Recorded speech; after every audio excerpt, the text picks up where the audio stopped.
was 6 years old when my mom brought me over here. She's from Chattanooga.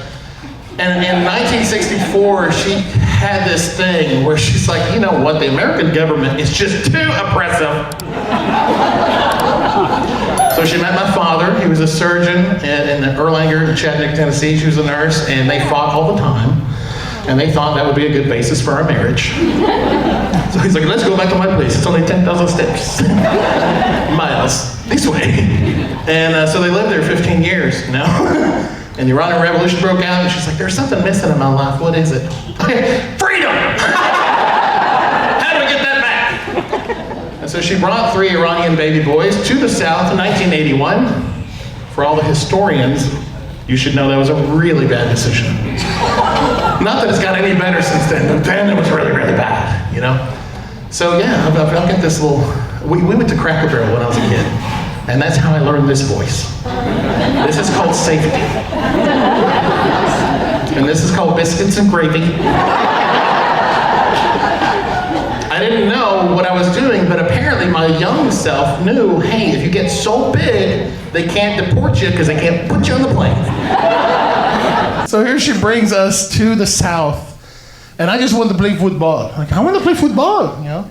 And football in every other country but this one is played with your feet.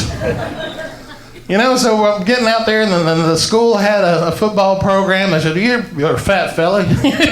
Put these pads on, they'll fit you. Just run over anybody in front of you. They're like, this is not football, this is not football. But it was fun. It was so much fun. That's why I learned belly bumps were cool. So later we found soccer. And soccer is, it sounded like domestic violence to me. Because, you know, I didn't know. I'm from Iran, you know, so we're little like, do what? I don't, okay. Chattanooga, Tennessee, there was this little lady. It was a Presbyterian church that had a league for soccer in Chattanooga at that time. And this lady signed us up. Had real tall hair, very short woman. But altogether she was 6 foot tall, but I think her head stopped. Anyway, so she's like, we can't pronounce these names. Because I'm the youngest of 3 boys. I am the biggest. Other 2, delicious. So Majid is the oldest brother, Mehdi, middle brother, Mahmoud, me. And she said, our coaches can't say these names without hocking a loogie. All right, boy? And she's telling my mom, like, we can't say these. What if they need to get your children's attention, you know, in one of them angry coach voices that they come up with, you know? It's going to sound like they're speaking in tongues. Snakes might rise up from the grass. That is a safety hazard. We can't have that. We're not that kind of church. So she renamed all of us. I became Mac. That's what she named me, Mac. M-I-K-E, Mac.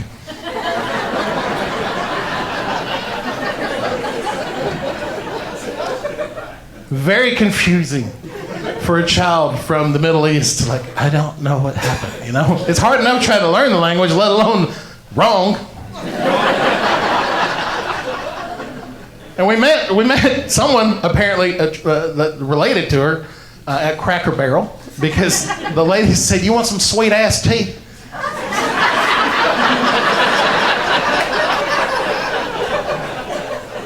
No. We come from Iran, we drink hot tea. I didn't know that she was saying iced, because she didn't say iced. She said a wordy dird. And I'm asking my mom, where did he put the spigot? I'm a Baptist, which makes both my parents hate me. So, you want to make a Methodist and a Muslim mad for the exact same reason, let their child become a Baptist. I like to think of myself as a Iranian Southern Baptist Costal. Hallelujah! Raising up the house.